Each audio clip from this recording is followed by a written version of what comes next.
Hello, welcome back to PlayStation Live at E3 2018. I'm Rob Pearson. Joining us on stage, we have John Garvin, Jeff Ross, and Chris Reese from Bend Studio. Thank you so much for joining us, guys. Absolute pleasure to have you with us. Also on the sofa, we've got Ramon Russell, and we have got playable Days Gone. The first thing I want to ask you is the Pacific Northwest. Why did you choose that as a setting?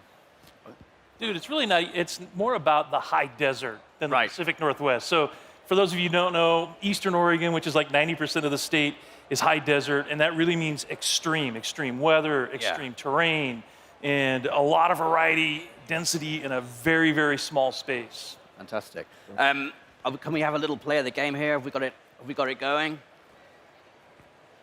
Just a little bit of loading. Still loading, okay. So the demo we're going to play for you today is called You Got a Death Wish, and it's one of the things we really want to show off is how it kind of tries to marry a linear narrative experience in a dynamic open world. So it's a combination of the two things.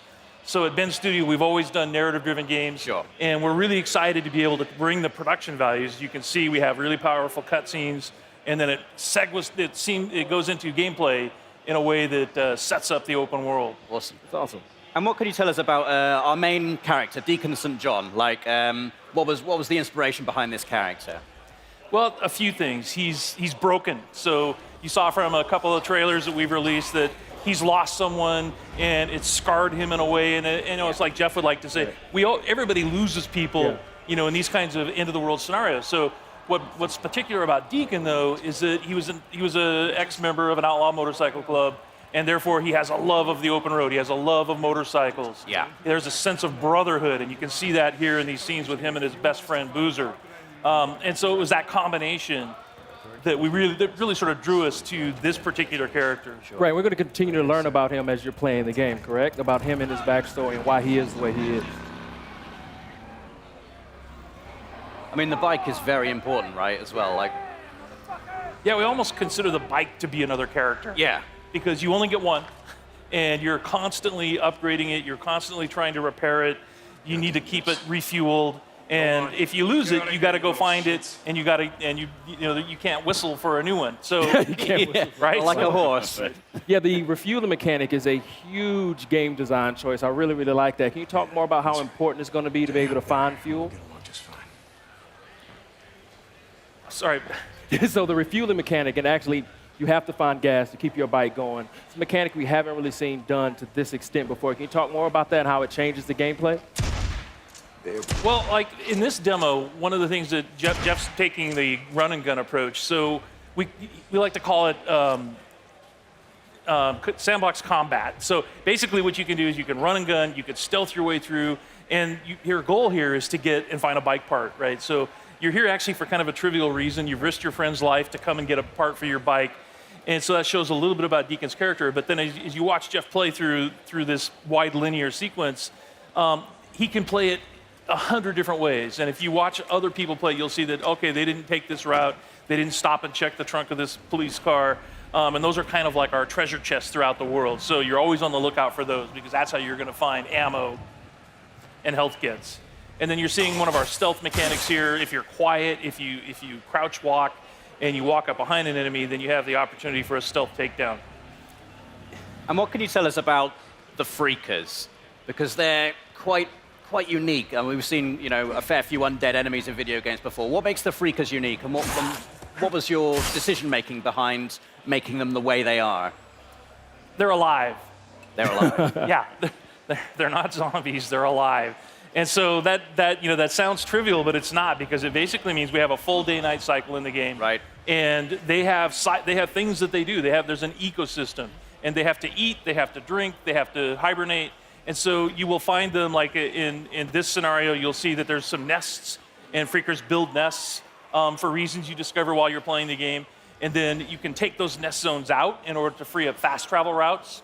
So it becomes part of the metagame.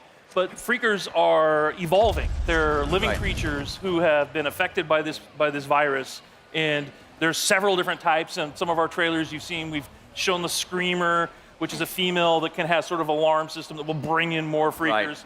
We have the infected bear, so it infects animals. In our last trailer, we showed Mountain crows, lion and the crows. right? So you have so so it's just it's a wide variety of challenges for the player, and like we said, the world comes for you, and that's part of it. Is that these creatures are always after you, and at night they're stronger. Yeah. If it starts raining, they become stronger. But I've seen in previous trailers Deacon actually utilizing the freakers as a weapon against his enemy as well. So you can actually use them to your advantage as well as the environment itself. Yeah, absolutely. We call it the freakosystem. So in this scenario, there's not a lot of chance for that, but if he were fighting marauders or rippers, Right. then he could find a nearby swarm. It's an open world, so you can just explore. You can find other tools like a swarm or a freaker bear, and you can bring them into an enemy Right. camp and watch the sort of mayhem that happens. I guess you've got to be careful, though. You don't get kind of sucked into it. Yeah. I like this gun, you guys. So you have melee combat and you have gun combat. Can you talk about how you designed and balanced for both?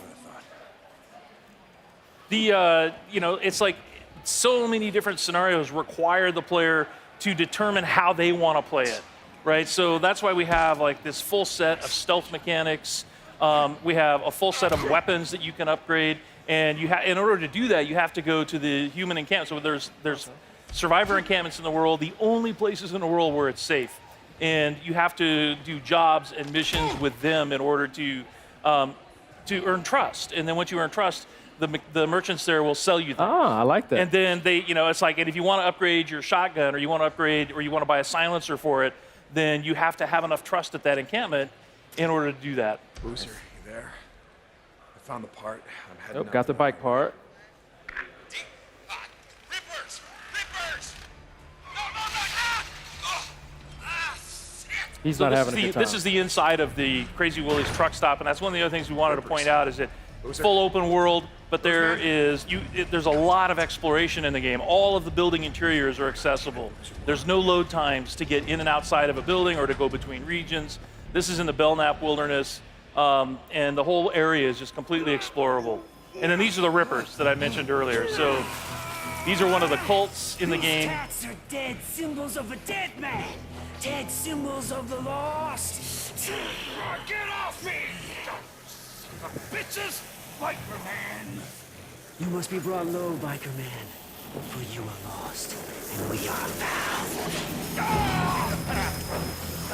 Oh yeah, that's gonna hurt.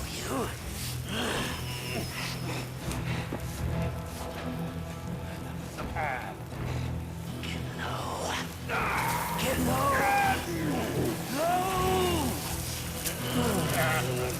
So you can see they're not very friendly. No.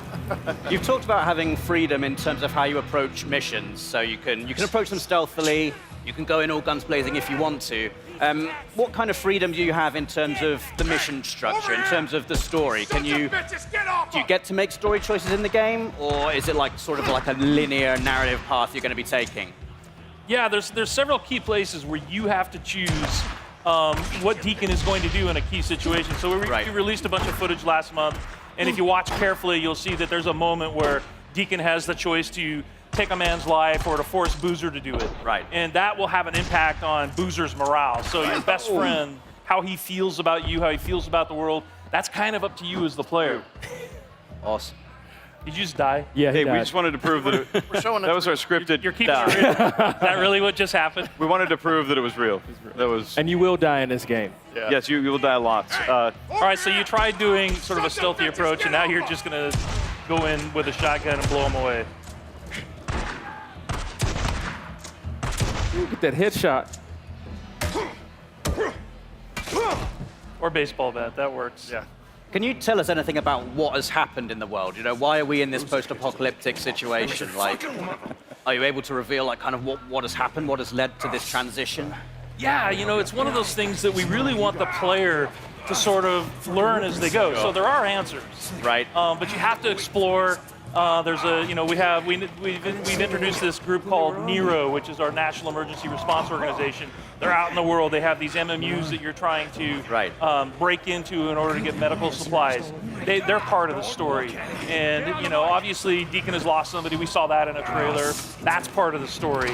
And as far as like the pandemic and the hordes that you run into constantly, these all sort of weave together to sort of explain how we got to this place in this world. Cool. And we're really excited to have players get into the world and just sort of explore and let us know what they think.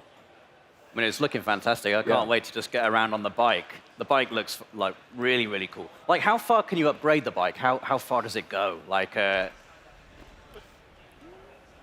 couldn't hear. Sorry. How far can you upgrade the bike? How many parts do you think there are? Oh, there's at least 20 categories of things you can upgrade. Nice. They're all functional, plus all kinds of ways to tweak it visually. You know, from a paint job to a custom skin theme, and all kinds of just visual, actual hardware upgrades. But a ton. You can really make it your own. awesome. Well, John, Jeff, Chris, thank you so much for your time. Ramon, is there anything else you want to ask? Days gone. We also got a release date. Yes, it do. does. February 22nd, 2019. Fantastic. Yeah, we're really excited. Yep. February 22nd, can't wait. Well, guys, thank you so much for your time. The game is looking absolutely fantastic. We have got a lot more coming up from PlayStation Live at E3. We've got an incredible lineup of games to show you, so please stay with us. We'll be back right soon. PlayStation